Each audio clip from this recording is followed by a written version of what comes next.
President-elect Joe Biden's nomination of Retired Lloyd Austin to serve as Secretary of Defense is generating a wave of instant analysis on the memory of the pick, with a notable focus on the ramification of having yet another recently retired general in the Pentagon as top civilian job.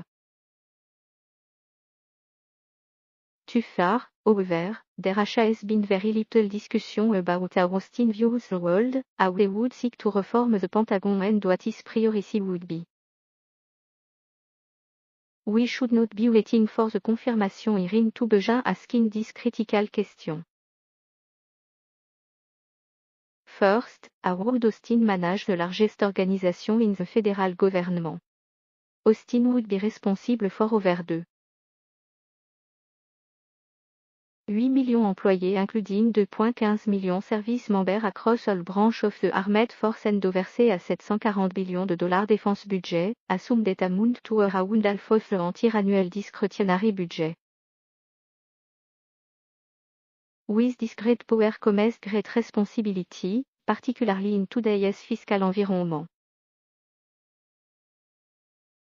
The US economy is set to contract by over 4% this year. Washington is now running a record $3 trillion deficit.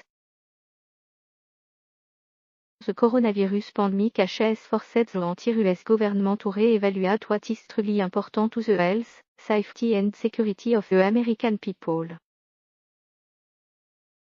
Getting America as of now in order will be the first priority for the incoming Biden administration. Austin should be asked to explain how he sees his role given the country's present circumstances. How will he balance modernization with maintaining reading? Which legacy weapon system would he retire? Are there any overseas bases that no longer make sense strategically, as chairman of the Joint Chiefs Gen. Mark Milley suggested. Given the predominance of the Asia-Pacific region in US foreign policy going forward, should the US navigate a large share of the overall defense budget and if so, which service will be downsized? Any answer will garner its fair share of critique. But at a time when the nation's economic health is at its most dire since the Great Depression, the next Secretary of Defense can't avoid making difficult but necessary choices. Were it to be confirmed, Austin would be the 7th Secretary of Defense to increase the war in Afghanistan. As a former commander of the Combined Joint Task Force Afghanistan, he would also come into the job with direct experience managing it. Austin has provided optimistic assessment of the conflict in the past. In March 2015, Austin testified and outlined his optimism for Afghanistan's future. Nearly 6 years later, US troops remain in Afghanistan at considerable risk and back a government in Kabul a corrupt today as it was in 2015. While some may be tempted to ask Austin to provide a mea culpa over his past statement, time would be better served inquiring whether he has learned anything since his previous comments were made. Does he recognize how costly the value war has been to the US military and to the MU? As taxpayer.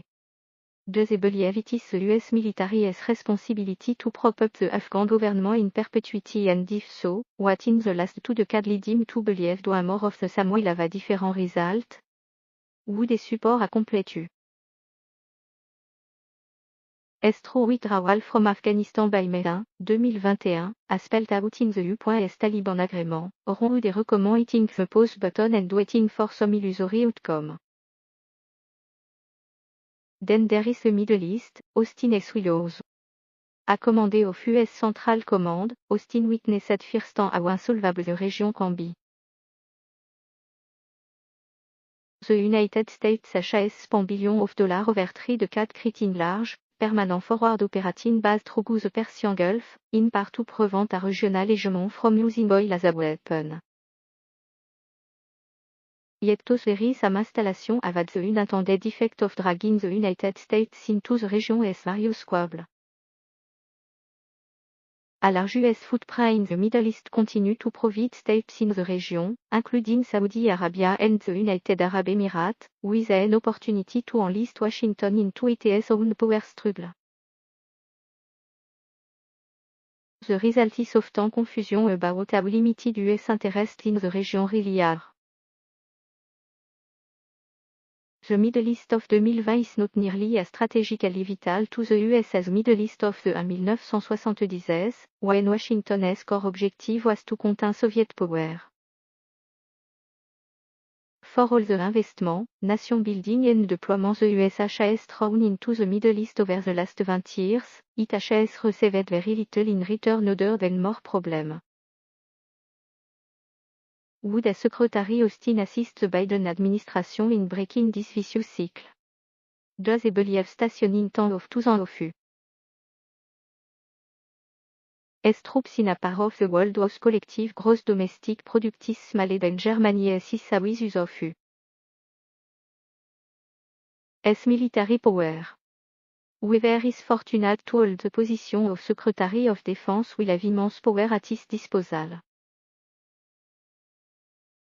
Substantive policy matter, not personality trait, should guide the discussion.